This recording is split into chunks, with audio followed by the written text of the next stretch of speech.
Oh, hello. How are you? Right. Obi-Wan Kenobi. Let's talk about it, shall we, quickly?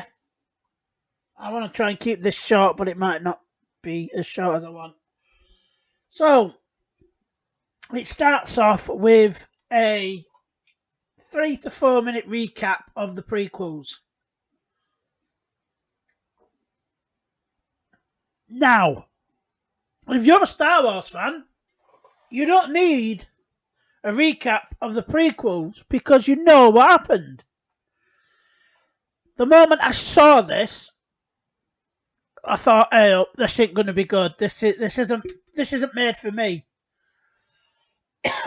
I say I'm a Star Wars fan while wearing a Star Industries t-shirt, but bear with me, you know. And it just worried me because I said you just don't need that long. You don't need a recap at all. So, and as I said in the opening, anything I say is not directed at the particular actor or actresses. It is directed at their characters. All right. Now, it started off. The Order 66 scene in America, at least, seems to have sent people on Twitter in a bit of a, you know, a bit, bit weird, because they instantly made parallels to the sad events that happened in Texas. And I find it quite strange how grown adults, these are all adult accounts by the look of it, were triggered by this shooting. And I'm not going to say guarantee, but I'm pretty sure not one child was affected by it. They saw pew pew lightsabers going and, some battles. I think that's all children saw. I know that's all I saw, But it's quite customary now to have an Order 66 scene somewhere. I know perhaps they had to open with it, but who knows? Reva's supposed to be in it, but I didn't notice her in amongst the children. I was too busy, watching the battles.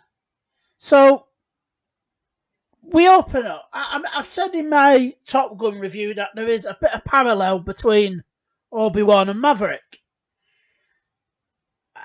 I said it's a bit of a different circumstances, but I still stand by it. They're both dealing with tragedy and loss. Granted, one may be more than the other, but But anyway, Obi-Wan at the end of Revenge of the Sith is tasked with looking after the boy and protecting him. Now then, he's given training as well. So, to be able to communicate with Qui-Gon. This is very specific. Yoda tells him, teach you I will, how to communicate.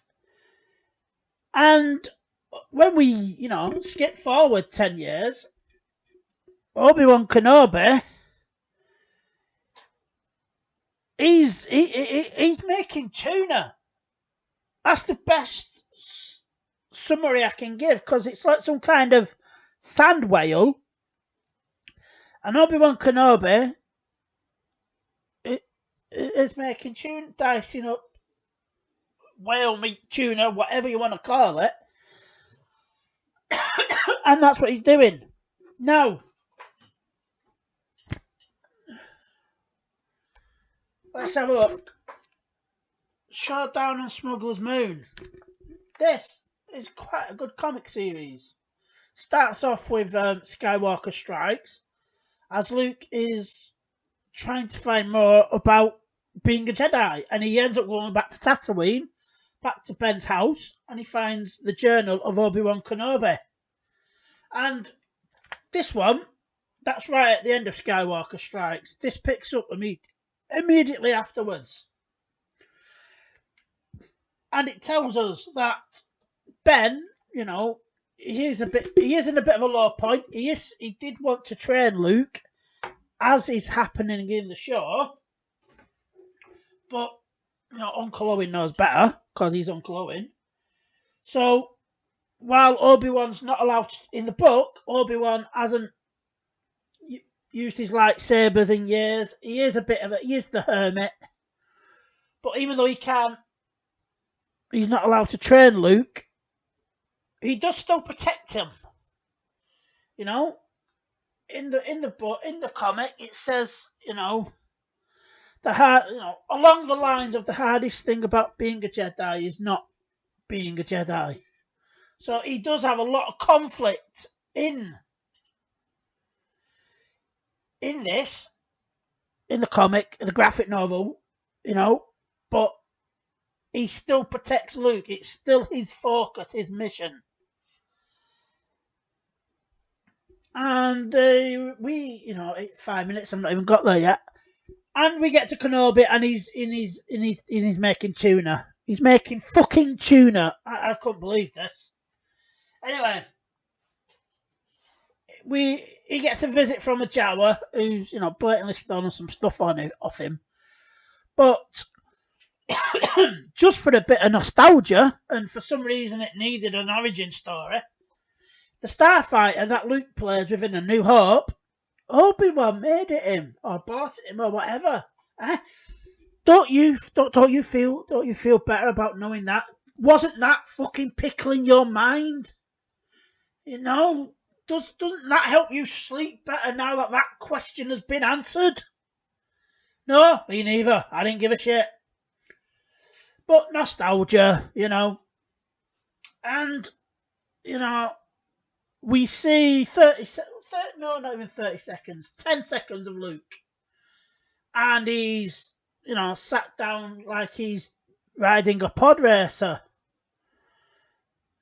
Where have we seen that before? Oh, yeah, he's imitating his father. Not subtle there. Oh, shit. Not subtle there at all. But anyway, we then, he leaves the toy. Owen doesn't like it, throws it at him later on in the episode. And, we get the Inquisitor. The Inquisitors come to town. And you have the Grand Inquisitor, who Disney took some flack for him not looking like he does in Rebels. But fuck it, don't worry about it. Spoiler alert, he dies. Well, I should say he dies. Whether he does or not, who knows. You've got him. You've got Reva, it's her show, let's be honest. And you have the fifth brother, I think he's called. I can't remember, but I do like him. He's pretty good, actually. And we have the Grand Inquisitor. He goes to Tatooine Market, Town Centre, whatever you want to call it. And they're hunting a Jedi who, it's been rumoured, is not Obi-Wan, but a random Jedi. And the Grand Inquisitor is telling a tale, building up suspense, forming a picture and taking us on this journey, so he can, do the gotcha moment. And it's actually very good. And then, obnoxious woman, because she's an obnoxious woman, they don't know how to write women any other way, decides to, try and kill the bar owner. And the Jedi, he uses the Force to stop her, obviously, and gives himself away because that's what Jedi do. Real Jedi do that. Obi-Wan doesn't a couple of scenes later, but, why would he? He's no longer, even in the comics, he says he's no longer General Kenobi because he's just Ben Kenobi. So in some ways, you could say it is taking inspiration from the comic. We are actually using source material up to a point. And, the Jedi manages to escape. He ends up finding Obi-Wan in the middle of the desert. Don't know how that happened, but okay. And Obi-Wan tells him to do one. Bury your lightsaber and go back to town, even though the Inquisitors know where he is. And they've seen his face, but alright. So Obi-Wan refuses to help.